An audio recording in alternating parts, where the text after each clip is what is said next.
Right, now we need to start to show the proposed contours out in this area. And again, to beyond this 5-foot extension, it's 3-to-1 slope. So we're transitioning from, again, the slope that's over the field to the 3-to-1 side slopes. How do we do that? Well, we want to draw a circle representing a radius from this point of intersection of the side slope and the down slope fill extension, and that's going to represent the 104, but we need to show the 104 in this area. So 3-to-1 slope, we're going to offset 3 feet. Now we need a tangent line to 2 circles. We're going to do it longhand the first time, but Carlson has a really good command that makes all this a little easier. You start by drawing a line from the center of one circle to the center of the other circle, and you'll notice it's the 5-foot fill extension line. Now we need to draw a line from the center of one circle out and through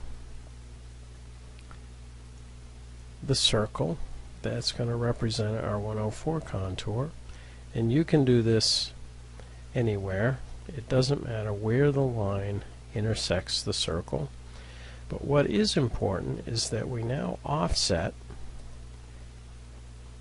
through. I'm going to offset this line through the center line, or I mean the center point of these 2 radii.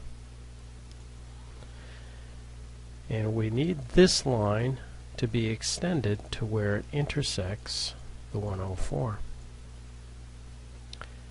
Now we need to draw one additional line at the point of intersection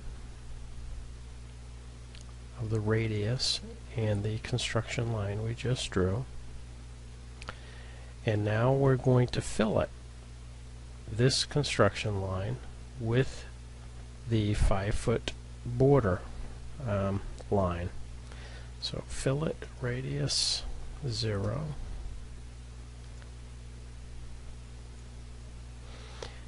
Yep, and it's going to give me a hard time, so we're just going to do it. We're going to extend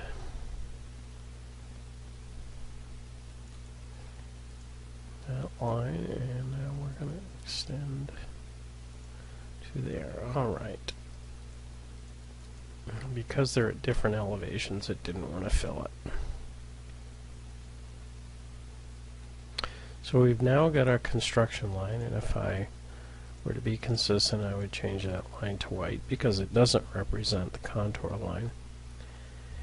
If we were to now draw a line from this point of intersection to the tangent point on this circle,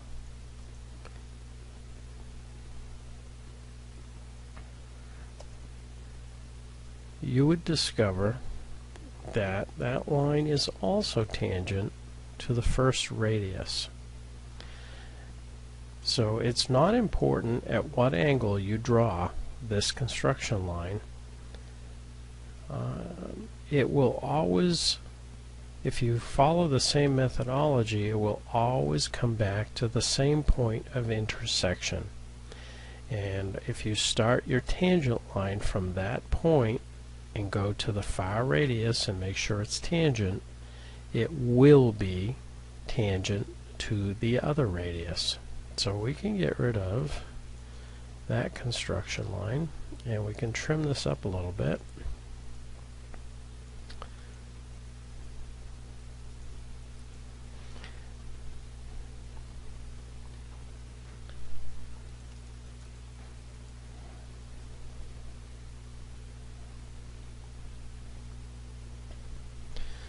Alright, let's finish up this trim.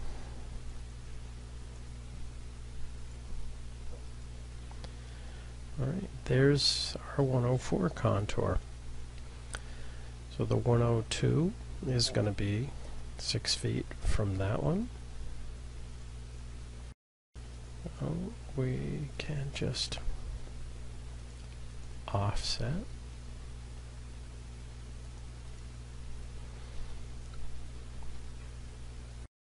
And now we could mirror all of these proposed contours to the opposite side of the field and save a lot of time. So before I do that, erase this construction line and we'll say mirror.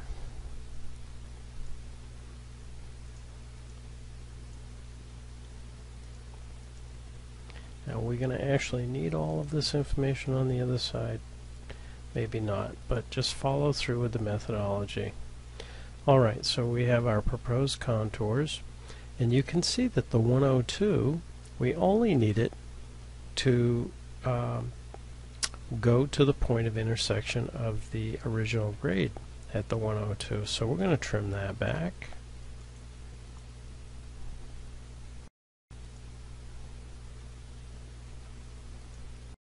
And the parts of the 102 contour that we don't need, we're going to get rid of.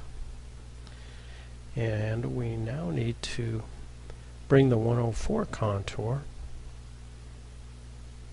up to here. Now there are a number of ways to do it. You could just draw a line straight up to the 104.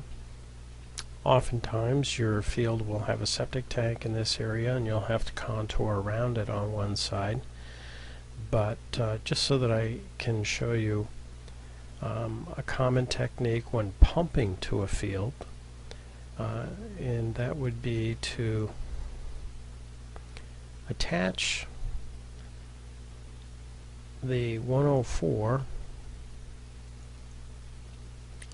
in such a way that we're actually grading the finished grade so that water will shed around the field.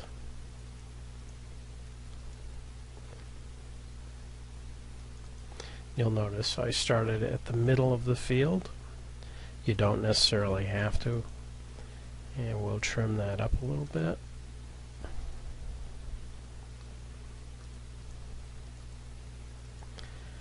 And I also just like to draw some radii between these two.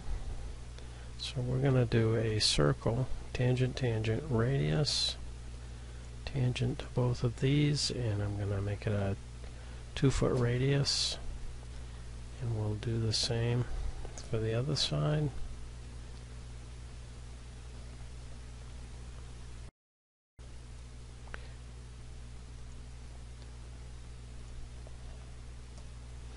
And now let's trim it up.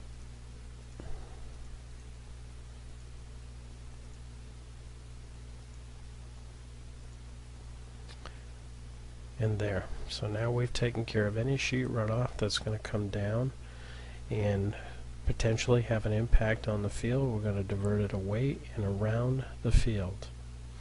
We can now either erase or place these construction lines on a hidden layer. I sometimes will do that if I think I'm going to actually change the proposed contours. And there you have it. You'd follow the same methodology and procedure regardless of what the slope is. The things that get a little bit tricky are when your contours go beyond the 5-foot fill extension. At that point you just have to remember you're in a 3-to-1 zone, and the methodology that we work through to construct these contours can then be mirrored to the opposite side of the field and trim back to the existing terrain contours.